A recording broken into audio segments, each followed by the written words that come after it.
So I believe we do have Mr. Harry Mazibuko back with us. Mr. Mazibuko, a very good morning to you once again. I just want to double check that we do still have you. Yes, I'm on. Fantastic. All right, so I was asking before, of course, our connection failed us earlier on, that if you could just give us an update as to what exactly has been happening. It's been 3 years since there's been the camping outside of the families, you know, of course, hoping that you guys can be able to go down there and retrieve the remains of your loved ones. Are you getting any headway in that, or is it still a difficult situation? Yeah, very good morning indeed. Maybe let me start with the reason for us to go and camp inside the mine. The reason was that there was no communication to us as to when are we going to retrieve our colleagues, be it from the mine management, be it from the business rescue practitioners, or even our own union.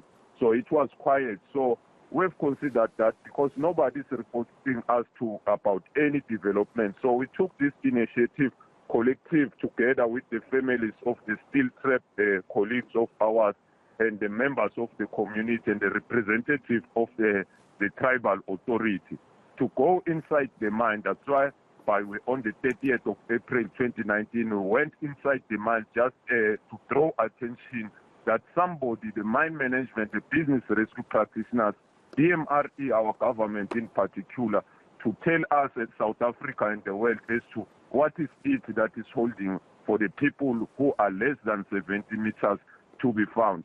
Unfortunately, the very same mine management and the business rescue practitioners went to court. A court order was issued that we must be removed outside the mine while we're trying to get a lawyer dealing with that court order, because we decided to go inside the mine because there were illegal miners mining there at the mine. So we decided to go, but not to mine, but to put pressure for our issue to be attended. Unfortunately, we were forcefully removed on the 14th of May by SAPS and leaving behind the illegal miners. That's why yesterday we've been marking 3 years camping outside the mine just to seek the closure for the families and the finality in this issue. Unfortunately, till to date, nothing is happening except court cases fighting for the battling with for ownership. Yeah. Mr. Mazibuko, you know, as you're speaking about this issue around how business rescue processes are currently underway, it's very much an operational kind of framework and mindset and strategy at this point. Has Lily Mine and the management thereof and the executives thereof come back to the family consistently and given them some kind of indication as to the way forward?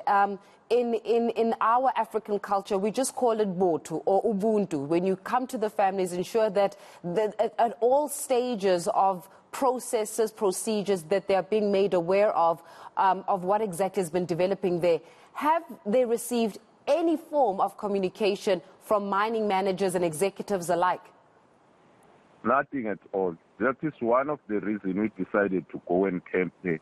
Fortunately enough, the intervention of Herman Mashaba by acquiring a legal representative on our behalf, that's whereby we had only one meeting with the business rescue practitioners in Sentin.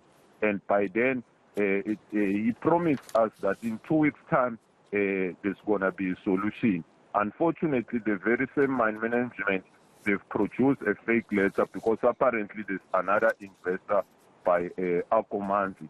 So he told us, the business rescue practitioner, Mr. Rob Deverak, that in 2 weeks' time, we are going to hear good news of way forward.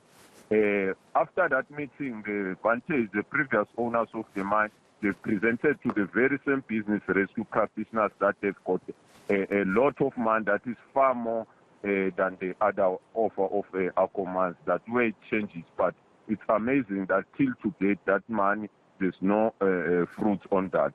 You see, so the business rescue practitioners were called in by the very same management. So we believe there's foul. It's not me saying that, but the court of law, the Mpumalanga High Court, for the second time, twice, they find that the business rescue practitioners, the long and short is that they are in contempt of court, saying the Mpumalanga High Court. That is why we're demanding that we seek intervention from the government, because here we are, the court has said business rescue practitioners go and call the creditors meeting so that the creditors, including ourselves, so that we'll vote for the plan that suits our needs. Unfortunately, till today, they don't call that minute. So the question remains, who's got an upper hand to the business rescue practitioners who are failing the families, the employees, and the community as a whole? Mr. Mazibuko, thank you so much for joining us here on the South African Morning, and we can only but hope, at least for the sake of the families, that there is some kind of progress in this particular situation. It's been 6 years since the death of these 3 miners. It's been 3 years since the families have been camping outside, at least through representation of yourselves outside of Lily Mine. So we really do hope that there is some kind of progress, because some closure is desperately needed.